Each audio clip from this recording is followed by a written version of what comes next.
नमस्कार दोस्तों, आज हम आपके बीच यूपी पीसीएस 2019 के प्रश्न पत्र में भारतीय संविधान व राज्य व्यवस्था के अंतर्गत पूछे गए 21 एमसीक्यू को हल करेंगे, जो आगामी स्टेट परीक्षाओं की दृष्टि से महत्वपूर्ण होंगे। चलो शुरू करते हैं बिना किसी तामझाम के। ये रहा प्रश्न पहला। किस वर्ष में अकाउंटिंग को ऑडिटिंग से अलग किया गया तथा नियंत्रक एवं महालेखा परीक्षक का कार्य केवल सरकारी लेखा तक सीमित रह गया? ऑप्शंस हैं ए 1975, बी 1977, सी 1976, डी 1981। तो दोस्तों यहाँ 1976 में केंद्र सरकार अधिनियम संशोधन के माध्यम से लेखा परीक्षा से लेखा को अलग किया। इस संशोधन के द्वारा कैग का कार्य केवल सरकारी लेखा तक ही सीमित हो गया। इस तरह इसका सही उत्तर है ऑप्शन सी 1976। चलते हैं अगले प्रश्न पर। भारत में नियोजित विकास का विरोध किसने किया? ऑप्शन हैं ए महात्मा गांधी, बी जवाहरलाल नेहरू, सी इंदिरा गांधी, डी राजीव गांधी। तो दोस्तों गांधी जी नियोजित विकास में औद्योगिकीकरण के विरोधी थे, क्योंकि वे औद्योगिकीकरण को आर्थिक असमानता, बेरोजगारी, शोषण आदि का कारण मानते थे। उनका मानना था कि ऐसे नियोजित विकास से भेदभाव व ऊंच नीच का स्तर बढ़ेगा। इससे गरीब और गरीब एवं अमीर और अमीर होता जाएगा। तो इसका सही उत्तर है ऑप्शन ए महात्मा गांधी। चलते हैं अगले प्रश्न पर। ये रहा अगला प्रश्न।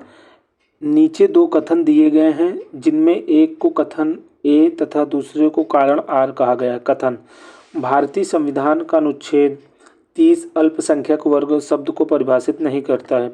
कारण: संविधान केवल भाषाई और धार्मिक अल्पसंख्यक वर्ग को मान्यता प्रदान करता है। कूट: कथन तथा कारण दोनों सही हैं तथा कारण कथन की सही व्याख्या है। कथन तथा कारण दोनों सही हैं, परंतु कारण कथन की सही व्याख्या नहीं है। कथन सही है किंतु कारण गलत है। कथन गलत है किंतु कारण सही है। तो दोस्तों यहाँ पर अनुच्छेद 30 के अनुसार धर्म या भाषा पर आधारित सभी अल्पसंख्यक वर्गों को अपनी रुचि की शिक्षा संस्थानों की स्थापना और प्रशासन का अधिकार होगा तथा शिक्षा संस्थाओं को सहायता देने में राज्य किसी धर्म या भाषा आधारित किसी अल्पसंख्यक वर्ग के प्रबंध के आधार पर कोई भेदभाव नहीं करेगा। इस तरह अनुच्छेद 30 अल्पसंख्यक वर्ग शब्द को परिभाषित नहीं करता, बल्कि वह उससे संबंधित प्रावधान करता है। इस तरह कथन सही है। कारण: संविधान केवल भाषाई और धार्मिक अल्पसंख्यक वर्ग को मान्यता प्रदान करता है, यह भी सही है।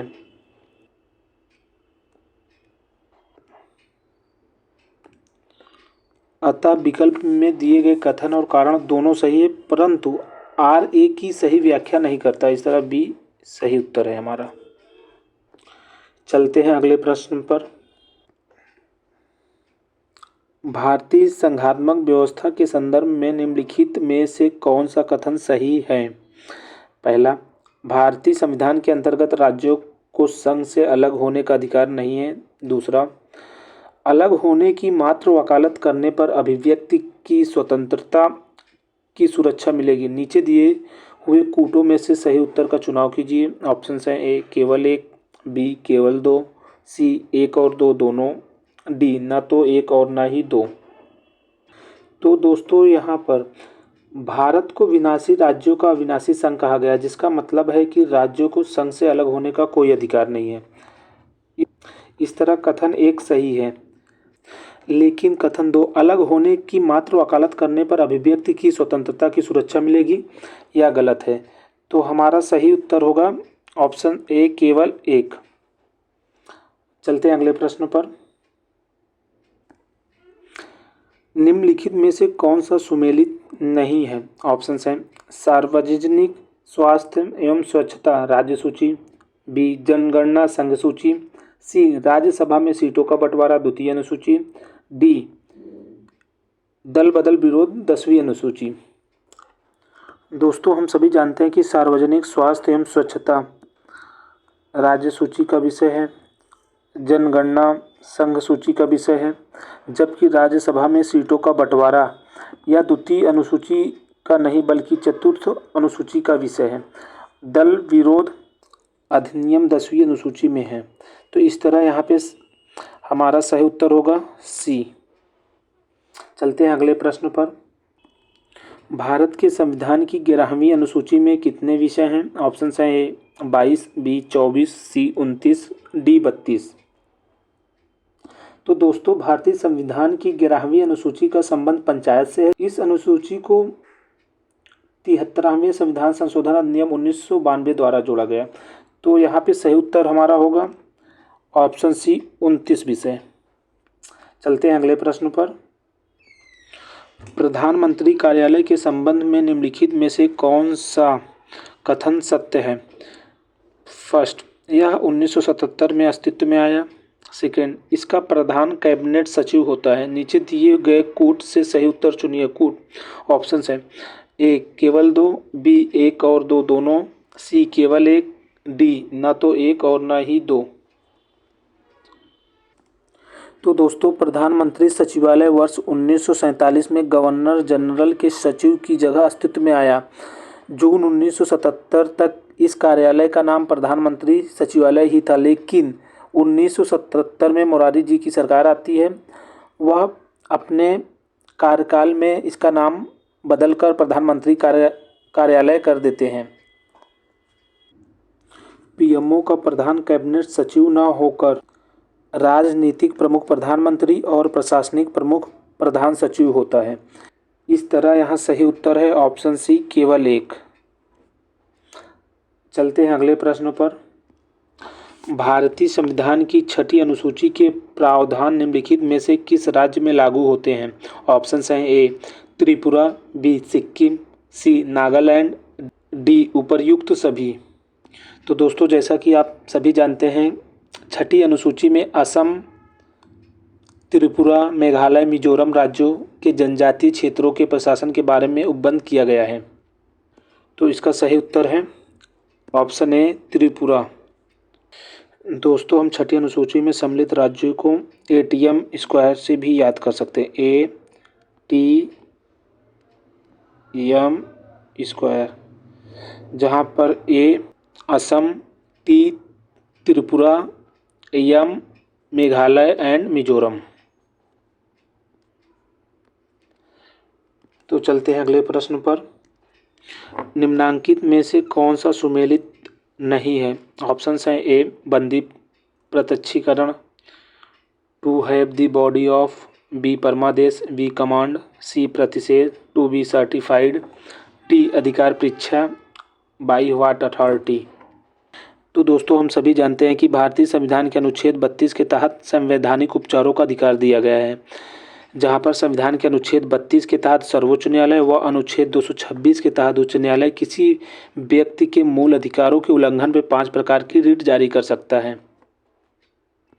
तो यहाँ पर बंदी प्रत्यक्षीकरण, to have the body of, ये सही है। परमादेश, बी कमांड, ये भी सही है। जबकि प्रतिषेध का टू बी सर्टिफाइड नहीं होता, इसके लिए टू फॉरबिड होता है। To forbid. अधिकार परीक्षा, बाई व्हाट अथॉरिटी, ये सही है। दोस्तों टू बी सर्टिफाइड उत्प्रेषण के लिए प्रयोग किया जाता है। तो इस तरह से दोस्तों हमारा यहाँ सही उत्तर होगा ऑप्शन सी। चलते हैं अगले प्रश्न पर। धन विधेयक भारत के संविधान के किस अनुच्छेद में परिभाषित किया गया है? ऑप्शंस हैं ए अनुच्छेद 109, बी अनुच्छेद 110, सी अनुच्छेद 111, डी अनुच्छेद 112। तो दोस्तों आप सभी जानते हैं कि भारतीय संविधान में धन विधेयक को अनुच्छेद 110 के तहत परिभाषित किया गया है। तो इसका सही उत्तर होगा ऑप्शन बी। चलते हैं अगले प्रश्न पर। नागरिक पंजीकरण प्रणाली CRS के अंतर्गत कितने दिनों के भीतर जन्म तथा मृत्यु की घटना को भारत में रजिस्ट्रेशन कराना कानूनी रूप से अनिवार्य होता है? ऑप्शन है ए 15 दिन, बी 21 दिन, सी 26 दिन, डी 30 दिन। तो दोस्तों CRS के अंतर्गत 21 दिन के भीतर जन्म तथा मृत्यु की घटना को भारत में पंजीकृत कराना अनिवार्य होता है। तो इसका सही उत्तर होगा ऑप्शन बी 21 दिन। चलते हैं अगले प्रश्न पर। निम्नलिखित में से भारत के संविधान की किसमें पर्यावरण संरक्षण एवं संवर्धन तथा वन व वन्य जीव की रक्षा के प्रावधान पाए जाते हैं? ऑप्शन है ए केवल राज्य के नीति निर्देशक तत्वों में, बी केवल मूल कर्तव्यों में, सी ए और बी दोनों, डी उपर्युक्त में से कोई नहीं। तो दोस्तों राज्य के नीति निर्देशक तत्व के तहत अनुच्छेद 48A के अनुसार राज्य देश के पर्यावरण के संरक्षण तथा संवर्धन का और वन व वन्य जीवों की रक्षा का प्रयास करेगा। और वहीं मूल कर्तव्य संविधान के अनुच्छेद 51 का के अंतर्गत शामिल है, जहां 7वें मूल कर्तव्य में यह प्रावधान किया गया है कि भारत के प्रत्येक नागरिक का यह कर्तव्य है कि वह प्राकृतिक पर्यावरण की जिसके अंतर्गत वन, झील, नदी और वन्य जीव हैं रक्षा करें और उनका संवर्धन करें। इस तरह हम देखेंगे कि यहाँ दोनों कथन सही होते हैं।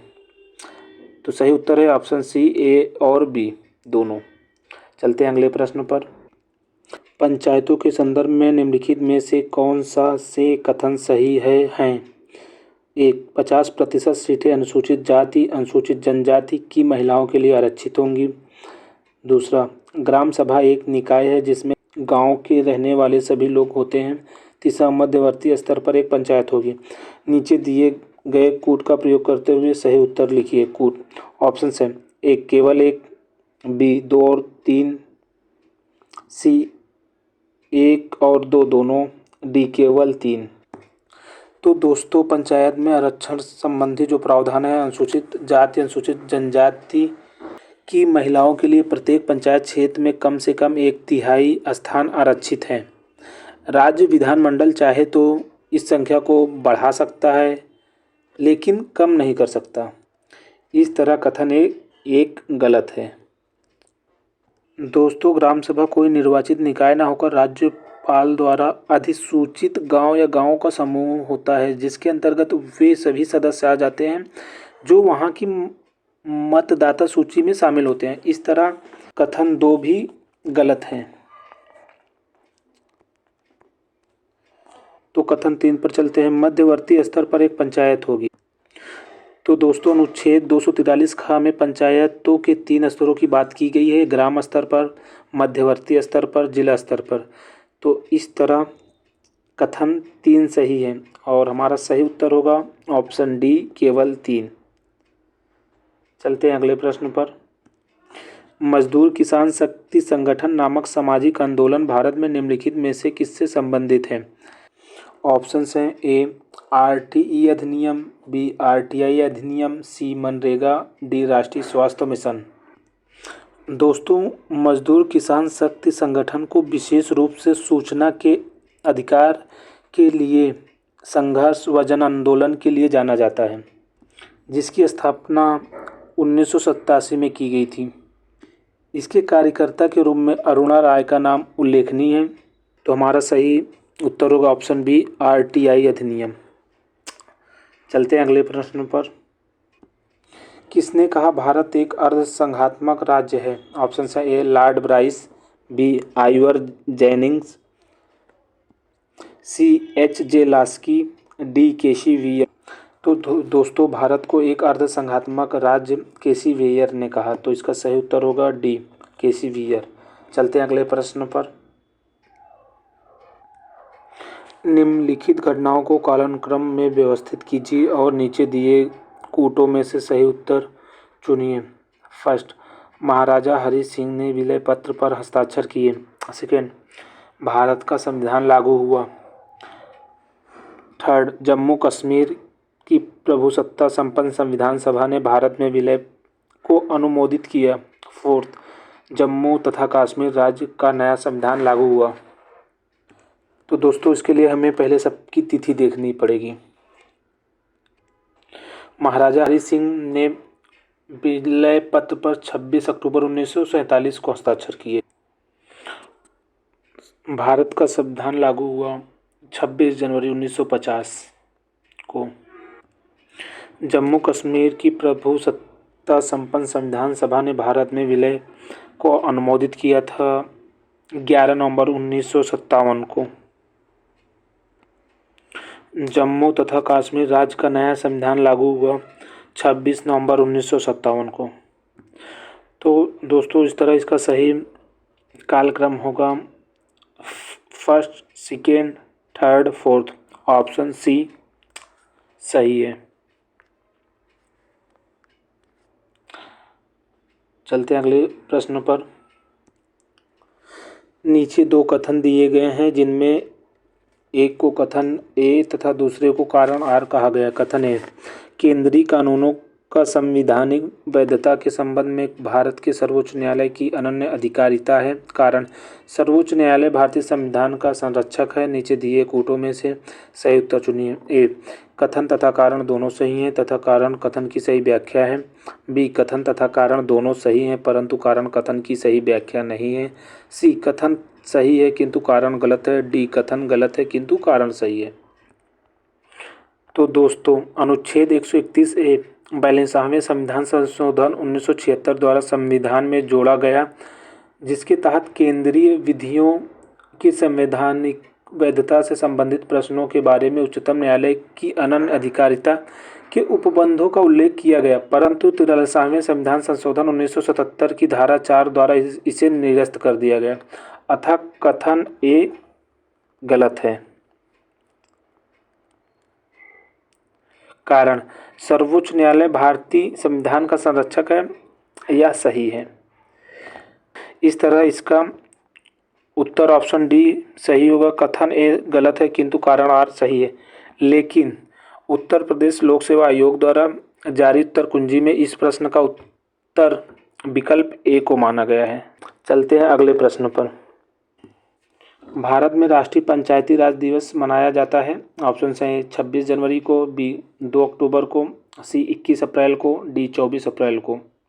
तो दोस्तों 2010 से प्रत्येक वर्ष 24 अप्रैल को राष्ट्रीय पंचायती राज दिवस मनाया जाता है।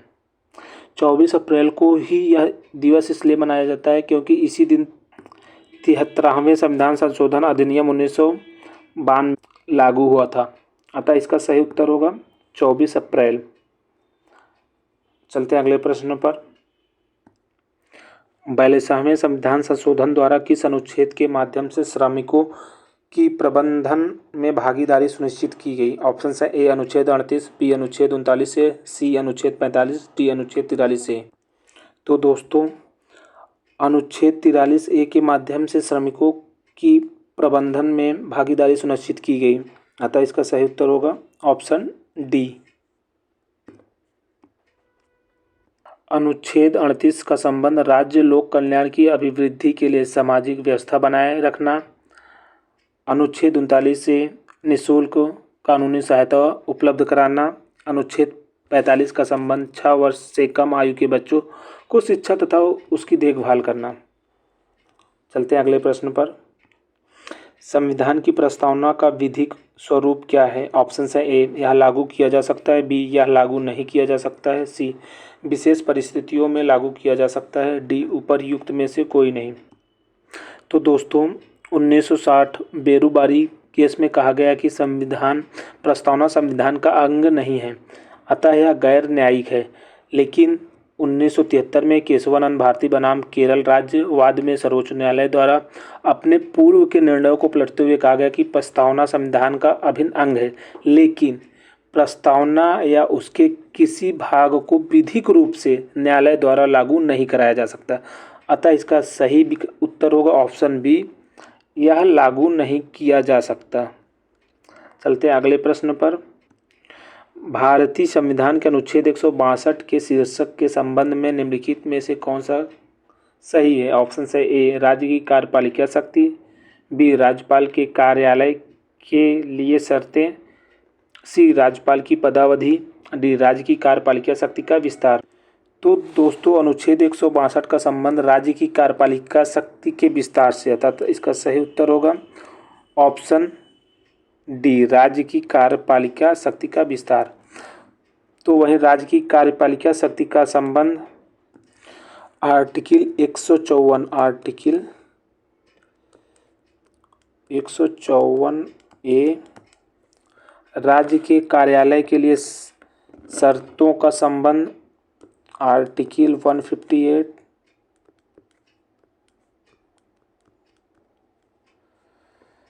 राज्य की पदावधि का संबंध आर्टिकल 156 से संबंधित है।